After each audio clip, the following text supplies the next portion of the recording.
Hello friends, episode 2 की शुरुआत में हमें लाइट के स्कूल की इंग्लिश क्लास का सीन दिखाया जाता है और यहाँ पर टीचर उसे एक जापानीज सेंटेंस को इंग्लिश में कन्वर्ट करने के लिए कहता है और हमेशा की तरह लाइट इजीली यह कर देता है। स्कूल में रियूक भी उसके साथ होता है।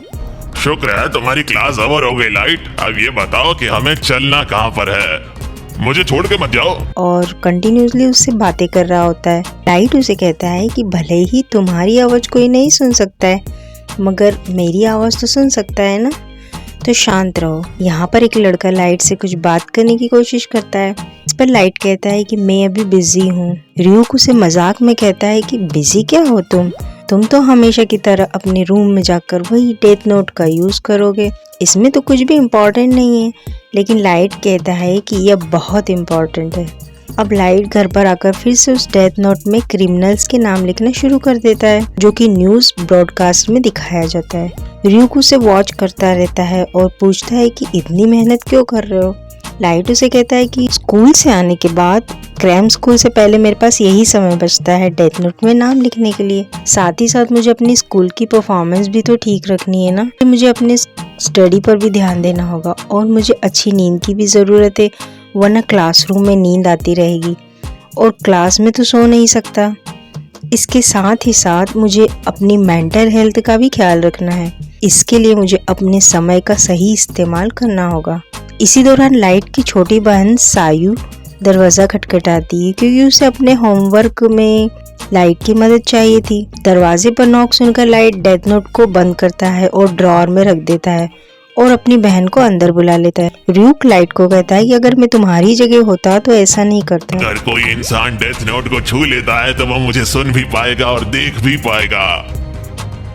ऐसा नहीं करता क्योंकि तुमने वो डेथ बुक सबसे ऊपर वाली ड्रॉअर में रखी है और मैं तुम्हें बता दूं, अगर गलती से भी कोई इंसान इसे टच करता है तो वह भी मुझे देख सकेगा। इस पर लाइट अपने मन में कहता है कि यह शिनिगामी पहले यह बात मुझे नहीं बता सकता था जो कि इतनी इम्पोर्टेंट थी। लेकिन फिर भी लाइट खुद को शांत रखने की कोशिश करता है और अपनी बहन की मदद करता है मैथ होमवर्क करने में। यहाँ पर दूसरी ओर हम ICPO की बिल्डिंग देखते हैं, यानी इंटरनेशनल क्रिमिनल पुलिस ऑर्गेनाइजेशन पर मीटिंग में सारे देशों के ऑफिसर्स मौजूद होते हैं। मीटिंग की शुरुआत में यह डिस्कस किया जाता है कि एक ही हफ्ते में 52 क्रिमिनल्स की डेथ हुई है, वह भी सिर्फ हार्ट अटैक से। इस पर एक ऑफिसर कहता है कि इसमें दिक्कत की क्या बात है, उनमें से अधिकतर को उम्र कैद या फांसी की सजा होने ही वाली थी, तो उनके साथ तो ये अच्छा ही हुआ है। पर दूसरा ऑफिसर कहता है कि ऐसा कैसे कह सकते हो तुम, भले ही उन्हें सजा मिलनी है मगर एक साथ इतने सारे लोगों को मारना तो मर्डर ही हुआ ना। इस तरह से उन ऑफिसर्स के बीच बहस बढ़ती चली जाती है। कुछ लोग कहते हैं कि जो हुआ अच्छा हुआ और यह एक इत्तेफाक है, वहीं पर कुछ लोग कहते हैं कि ऐसा कैसे हो सकता है, इतने सारे क्रिमिनल्स जो अलग अलग जगहों पर रहते हैं और उन्हें एक साथ ही हार्ट अटैक आ गया। इस तरह से सब अपनी अपनी बात रखते हैं। तभी उनकी मीटिंग का हेड उन सबको शांत कर देता है और बोलता है कि इस हिसाब से इंटरपोल के पास एल को बुलाने के अलावा कोई चारा नहीं है। यह सुनकर सारे लोग शांत हो जाते हैं और धीरे धीरे कानाफूसी करने लगते हैं। तो एक ऑफिसर चीफ से पूछता है कि एल का क्या मतलब है।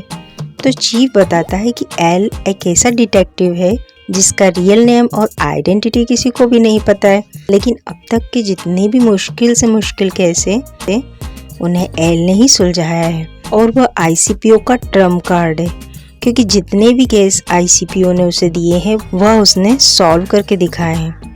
तभी उनमें से एक मेंबर बोलता है कि हम एल को कांटेक्ट कैसे करेंगे या फिर उसे मिलना कैसे होगा, क्योंकि हमने सुना है कि वह बहुत घमंडी है, वह सिर्फ उन्हीं केसेस पर काम करता है जिनमें उसका इंटरेस्ट हो।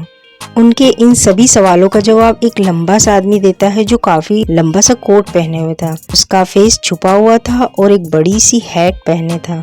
चीफ सबको बताता है कि यह आदमी वातारी है और हम इसकी हेल्प से ही एल से कांटेक्ट कर सकते हैं। वातारी बताता है कि एल ने पहले से ही इस केस पर इन्वेस्टिगेशन करना शुरू कर दी है। वातारी अपना लैपटॉप ओपन करता है जहां पर डिस्प्ले पर एल लिखा होता है और उन सभी लोगों को एक व्यक्ति की आवाज़ सुनाई देती है, लेकिन वो आवाज़ भी नॉर्मल नहीं होती है, उस आवाज़ में काफ़ी डिस्टर्बेंस होता है।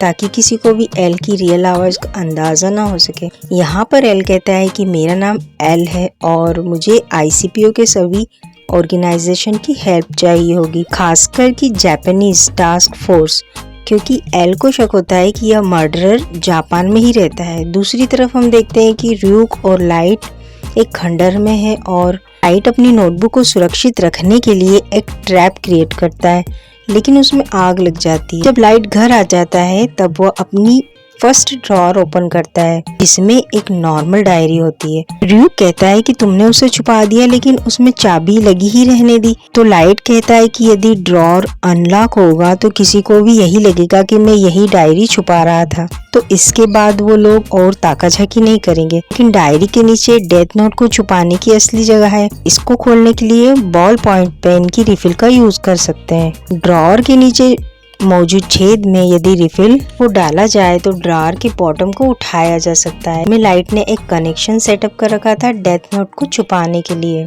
और वह सर्किट पूरा नहीं होता है। मतलब ड्रॉअर का पोस्ट बॉटम और रिफिल की मदद से उसमें एक इंसुलेशन पैदा होता है, यानी सर्किट अभी अधूरा है।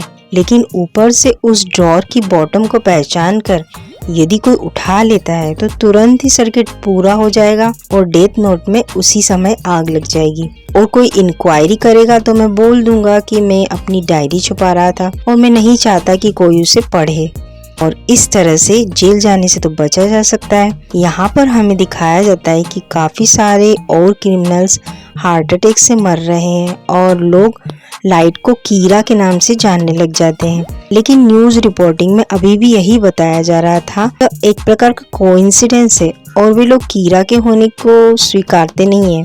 सोशल नेटवर्क पर कीरा के कई फैन वेबसाइट्स भी बन चुके हैं जो कि कीरा को सपोर्ट करने लगते हैं। लाइट बताता है कि किसी बच्चे से अगर पूछा जाए कि एक इंसान जो बुरा है उसे मारना सही रहेगा तो वो मना ही करेगा। इसी तरह लोग पब्लिकली इसी हिसाब से एक्ट करते हैं, लेकिन इंटरनेट जैसी जगह पर जहाँ लोग अपनी पहचान छुपा सकते हैं वो अपने दिल की बात कह सकते हैं। तो इस तरह से जिन लोगों ने कोई भी बुरा काम नहीं किया है वो कीरा को सपोर्ट करते हैं, और जिन्होंने कुछ भी बुरा काम किया है वे डर डर कर जी रहे हैं। तभी टीवी पर वर्ल्ड वाइड ब्रॉडकास्ट होता है जो आईसीपीओ की तरफ से था। इसमें एक आदमी दिखा रहे थे जिसका नाम था लिंड एल टेलर, जो कि है एल, जो यहाँ पर दुनिया के सामने आ जाता है। इस सीन में हमें जापान के टास्क फोर्स का ऑफिस दिखाया जाता है जो कि इस ब्रॉडकास्ट को वॉच कर रहे होते हैं।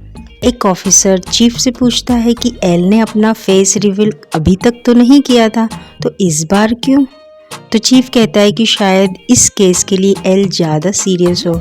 टीवी पर लिंड एल टेलर बोलता है कि कीरा तुम जो कुछ भी कर रहे हो तो एक हिसाब से सही हो सकता है, लेकिन असलियत में यह एक क्राइम कर रहे हो। तुम ये सोचते हो कि तुम जस्टिस के रास्ते पर हो, तुम्हारा तरीका बिल्कुल गलत है। इसी बीच एल कीरा को एक एविल भी बोलता है, तो इस बात पर लाइट बहुत नाराज हो जाता है और वह नाराजगी के चलते लिंड एल टेलर का नाम डेथ नोट में लिख देता है। और इस तरह से लाइट को पता है कि अब एल की कहानी खत्म हो जाएगी। ठीक 40 सेकंड के बाद लिंड एल टेलर को हार्ट अटैक आ जाता है और उसे कैमरा के सामने से ले जाया जाता है। लेकिन तभी टीवी स्क्रीन पर एल साइन दिखाया जाने लगता है और ओरिजिनल एल की आवाज, मतलब वही डिस्टरबेंस वाली आवाज आने लगती है, जिसे देखकर लाइट थोड़ा शॉक्ड हो जाता है। यहाँ पर एल कहता है कि इसका मतलब तुम बिना उस जगह मौजूद हुए किसी व्यक्ति को मार सकते हो, लेकिन तुम ऐसा करते कैसे हो?